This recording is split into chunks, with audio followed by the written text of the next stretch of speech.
avec à la une ce lundi soir, donc, un nouveau numéro de téléphone à retenir, le 0806 800 540. C'est le numéro d'Allo Covid, une nouvelle plateforme téléphonique qui doit aider ceux qui ont un doute, ceux qui pensent avoir un ou plusieurs symptômes mais qui ne savent pas quoi faire. Notre cobaye du jour, regardez, la voilà.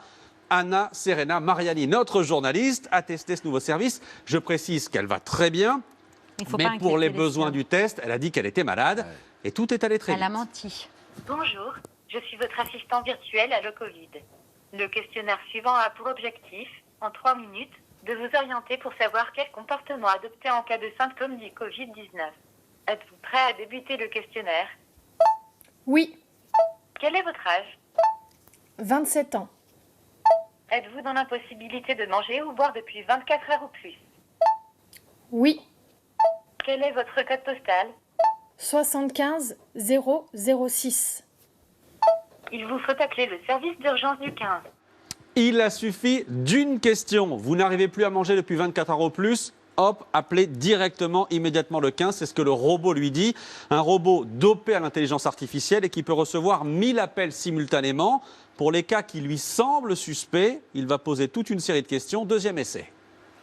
Quelle a été votre température la plus élevée ces dernières 48 heures? À peu près 38 degrés. Avez-vous une maladie respiratoire? Ou êtes-vous suivi par un pneumologue? De l'asthme de temps en temps. Avez-vous une maladie connue pour diminuer vos défenses immunitaires? Oui, Votre situation peut relever d'un Covid-19.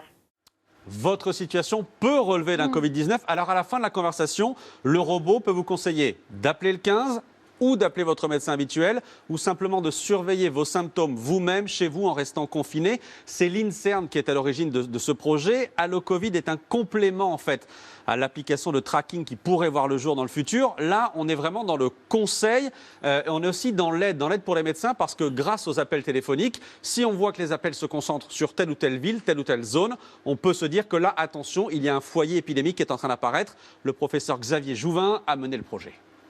Cette application, ces robots, ils seront utiles contre le Covid si les citoyens s'en emparent. Ce qui est certain aussi, c'est que ça permet aux Français de devenir acteurs. Je ne subis pas cette maladie à la fois sur le plan sanitaire, familial, professionnel, économique, et je suis moi-même acteur. Et il donne l'information à la communauté, parce qu'en disant « moi j'ai un petit peu de symptômes et je suis dans une commune de Normandie », eh bien il informe l'ensemble de la communauté qu'il y a des gens symptomatiques à cet endroit-là.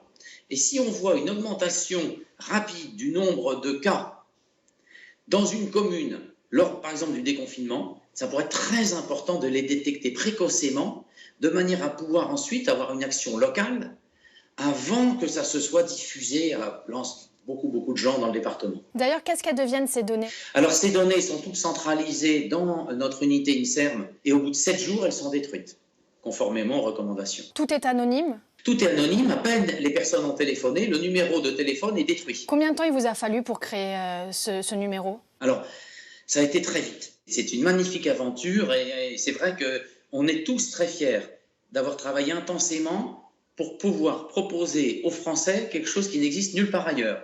Oui, c'est vrai, on est fiers. Et je rappelle donc le numéro, le 0806 800 540. Arnaud Mercier, il va aussi falloir qu'on s'habitue à l'avenir, qu'on s'habitue à parler de notre santé à un robot. Eh bien oui, et pourquoi pas, après tout. On voit bien que quand c'est un problème de masse, il faut avoir des outils, il faut s'aider de la technologie pour gérer des problèmes de masse. Parce que s'il faut des opérateurs derrière chaque appel, on voit bien, ça a été le problème du 15 au tout début, où ils disaient qu'ils étaient saturés d'appels, qu'ils n'arrivaient plus, que ça mettait 1 heure, etc. Et il vaut mieux ça. D'autant qu'on le sait, le 15, la saturation du 15 pour ce genre d'appel fait qu'on est peut-être passé à côté aussi de crises cardiaques et autres. Et donc, il y a peut-être aussi, probablement même, des morts collatéraux du Covid.